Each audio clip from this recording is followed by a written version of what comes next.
Hey guys, welcome to the channel. If you're new here, you're very welcome. My name is Couscous and this is the Get Ahead family. If you're a returning subscriber, you know how we do it. Thank you so much for coming back. In today's video, I am very excited because I just passed my theory driving test at first try. Okay, please congratulate me because I am so proud of myself. I'm so proud of what I have been able to do.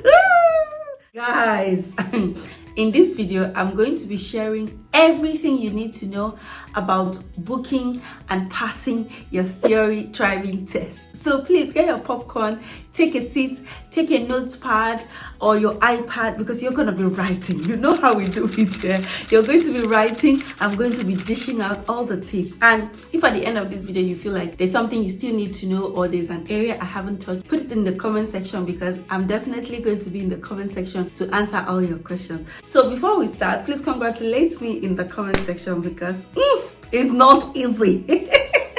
So as you may know, I'm on my work desk because when I'm making a video on this table, just know that it's going to be a very, very serious video.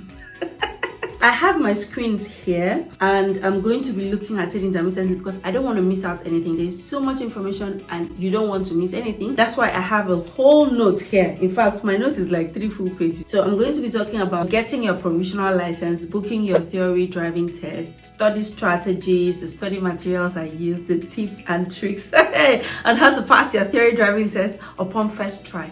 On this channel, we are success driven. We don't write one exam twice. That's why you need to sit down and learn. You put in the work so you can get the result. There is no how you can put in the work that I put in that you will not get the result that I got. If you have not yet subscribed to this channel, what are you doing? What are you doing? You should be subscribing. You should be joining the family. You should even be joining the membership. Because once I'm done with this video now, whatever my members ask me to do, memberships are people who have joined the channel as members. As you're watching this video, if you check below, you're going to see a button that says join. If you join, you know what you're going to get, the value that you're going to get. So I'm going to be using my personal experience to share whatever I have to share on this video. So in case you have a different experience that you feel like it varies from mine, you are so free to share in the comment section. The aim of this video is to help people who are interested in passing their theory driving test in the UK. So for you to get a driver's license in the UK, there are different steps involved. You will need to get your provisional driver's license. You will need to write a theory test. You will need to take a practical driving test before you get your driver's license. So you have to go through all these steps in the different stages and according to how they are outlined on the UKVI website. So the website in point for this video, of course, is always going to be the gov.uk. All you need to do is type provisional driving license or theory driving test and you're going to click the one that shows on the UK government website, the gov.uk. When you're applying for the provisional driving license, they're going to ask you which category you're applying for because usually there is cars and motorcycles and then there is like lorries and large goods vehicles. So of course I applied for the cars and motorcycles license, which is category B. You can apply on the gov.uk government website. For you to get your provisional driving license, you will need to be at least 15 years and 9 months and you will need to have permission to live in the UK for at least 185 days. So that's about 6 months, and you will need your address and you will need your ID, which you can use your passport or any other recognized ID that you use, and then you will need to apply online. Okay, so it will cost you £34 to apply for your provisional driving license, and after you make the application online, within 2 weeks you will get a post. Your provisional driving license will be sent to you via post. Okay, when you're applying, of course, you fill the application form. They're gonna ask for your passport. That's the passport or the picture that is going to appear on your driving license, on your provisional driving license. So I have the provisional driving license here. So within 2 weeks of your application, just give it 2 to 3 weeks, okay, depending on where you live in the UK. But I think I got mine within 2 weeks. I got a post in my mailbox and they had posted my provisional driving license for me. As long as you meet all the qualifications on the website, you have to be more than 15 years, so 15 years and 9 months plus and above. You have to have the valid right to stay in the UK for at least 185 days. So if you're holding a student visa, you qualify because your visa is more than 6 months. If you're holding a visitor's visa that is more than 6 months, definitely you qualify to apply for driving license. They'll send it to you and it will come with your name, your country of origin, your date of birth, and the validity period of the license. Your address will also be written on it. Of course, the category of car that you can drive is here. So category B1 is like trucks, but that has the weight of about 3,500 kilograms. And category B is for cars that you can carry up to 8 persons. That's the category that my license is for. So I have this license for AM, is for bicycle, A1 scooters, then A is for motorcycles, B1 is for large goods vehicles that you can carry things up to 3,500 kilograms, and then category B for cars. There is category C1, C, D1, D. I don't have for that. So when you're booking your license, you have to know the exact one you're booking for. If you're going to be towing caravans and driving trailers, you're not going to be applying for the same category as me. I just applied for a car. So you're going to pay £34 for that. Try to make sure that you complete your application with the correct details so that it will not delay, because of course if there are errors in your application, they will either send you an email to correct the errors, or you may need to complete a new application. So that's it for the application. So once you receive the provisional driving license, you may now book for your theory driving test. Now, for you to book for your theory driving test is the same process. Just go to the UK government website, gov.uk, and just search. In fact, if you go to Google and search theory driving test, then click the link that is on the gov.uk. It will take you to the link for you to book, and for you to book your theory driving test. So to get your provisional license, you need a visa that is valid for up to 185 days. Then to book the theory test, you must have stayed for up to 180 days in the past 12 months. The theory test costs £23. When you go on the website, of course, they will ask you for your provisional license number.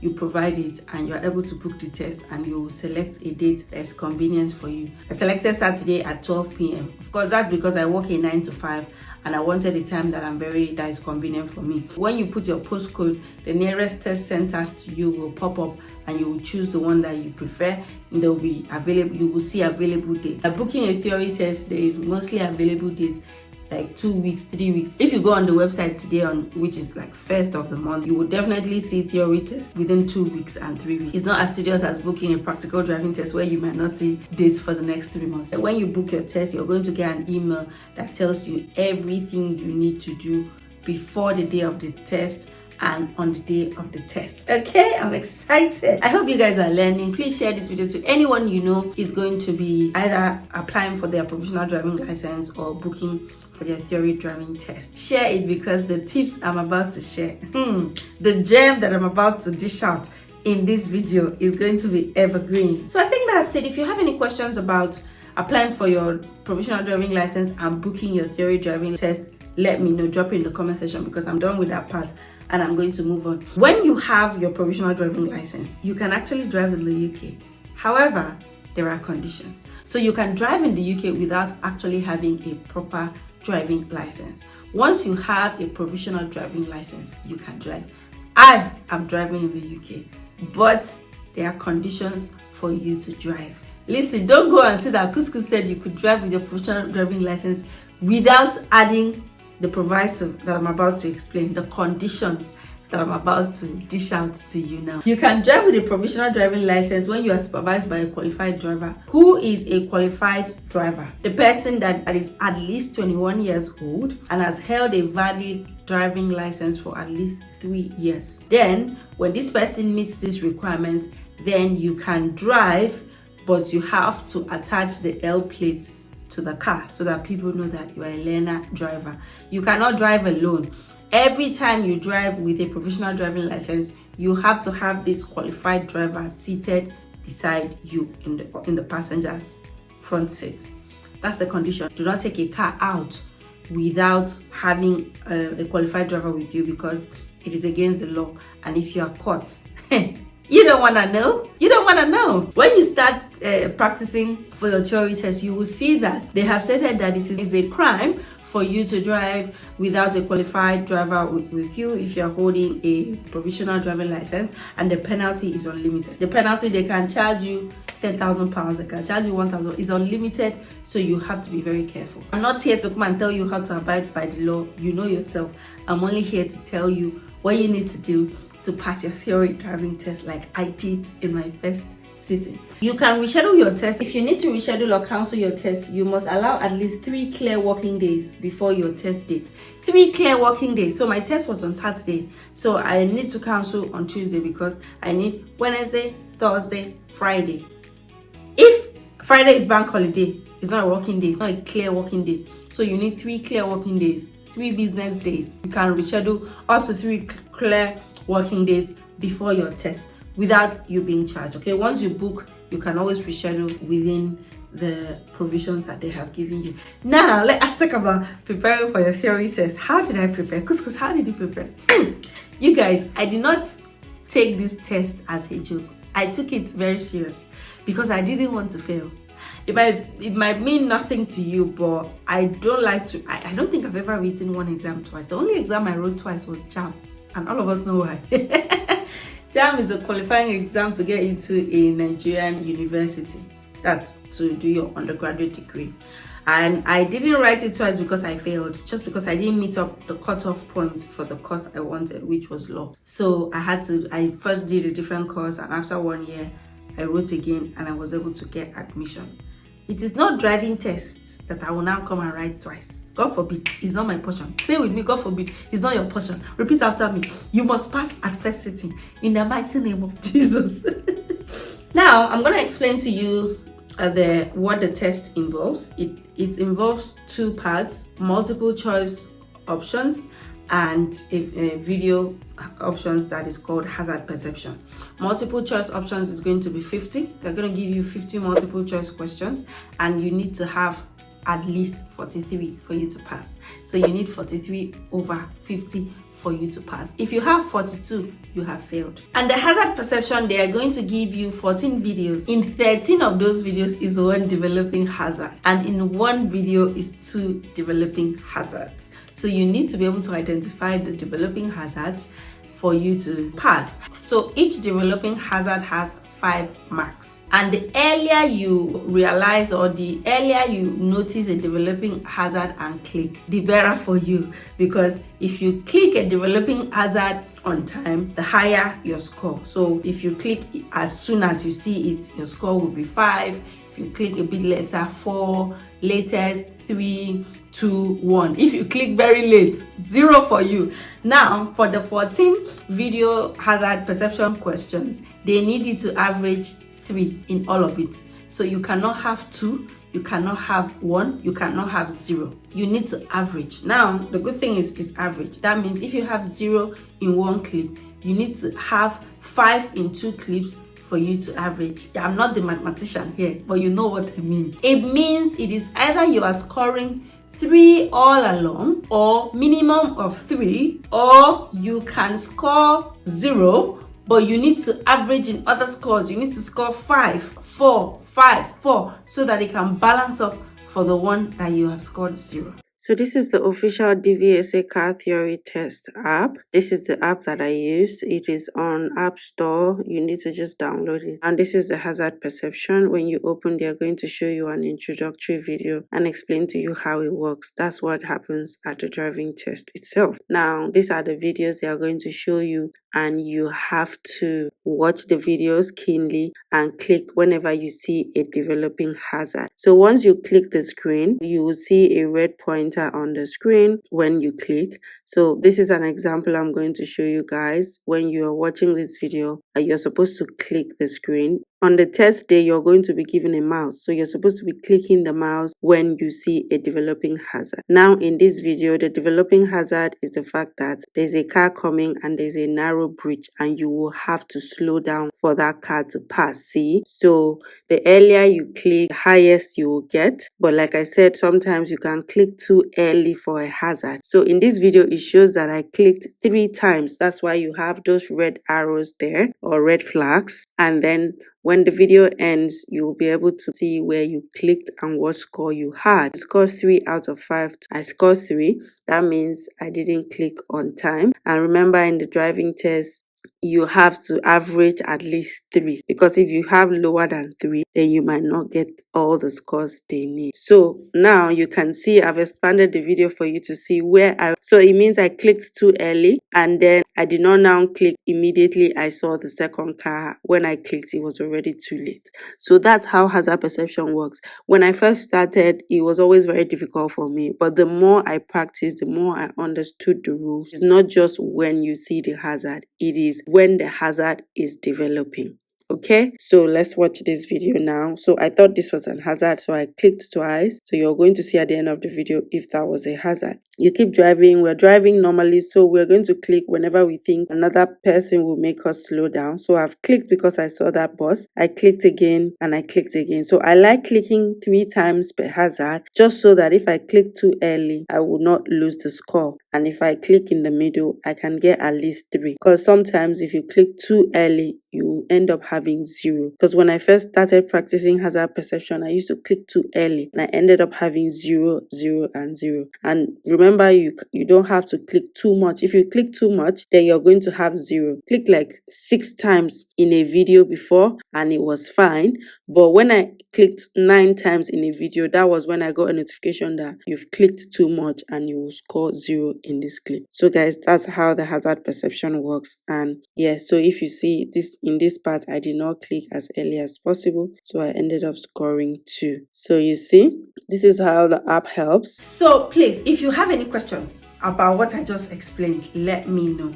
Now, for the driving multiple choice questions, there are 14 categories of questions that they're going to test you on. They're going to test you on alertness, attitude, safety and your vehicle, safety margins, hazard awareness, vulnerable road users, other types of vehicle handling, motorway rules, rules of the road and traffic signs, essential documents, incidents, accidents and emergencies, vehicle loading. Those are the categories that you're going to be tested on. So out of 50 questions, you're going to get questions from each of those categories. Sometimes you get 2 questions from each of from a category. Other times you get 3. Other times you might just get 1 question. I'm going to talk about when you go to take your test and how your test results will come. So alertness is how quick do you respond to incidences on the road. Attitude is what's your attitude as a driver. Okay, are you the kind of driver that will be insulting people on the road, or you will be a nuisance on the road? Then safety and your vehicle, how do you identify that your vehicle is safe for driving? Hazard awareness, how do you identify hazard on the road when you're driving? Vulnerable road users is, children, pedestrians, cyclists, motorcycles are vulnerable road users. Okay, how do you respond to them, or how do you treat them? Other types of vehicles like towing a caravan and lorries and trailers. And vehicle handling, how do you handle your vehicle? Motorway rules, of course, rules of the motorway, and rules of the road and traffic signs, and essential documents. Essential documents are literally like what documents do you need to drive on the road, which would include your driver's license, your insurance, your MOT if your car is up to 3 years and above, your road tax. So of course, when you start practicing for the theory test, you will definitely familiarize yourself. Incidents, accidents and emergencies, they're teaching you how to respond to incidents on the road. And vehicle loading, the capacity in which the capacity of the load that your vehicle can carry, and how loading your vehicle will actually affect your driving. So I'm going to end this video here so that I will do the part 2, where I'm going to share more information about actual test day and all you need to know before you go for your driving test in the UK. So stay tuned. Thank you so much guys for watching. Let me know if this video was helpful. Drop it in the comment section and I'll be in the comment definitely. Stay tuned and watch the part 2 of this video. Check around the channel. You'll see other videos that are very helpful, but depending on your situation. It could be scholarship, it could be life in the UK, cost of living, and so much more. Okay, I'll catch you guys in my next video. Bye.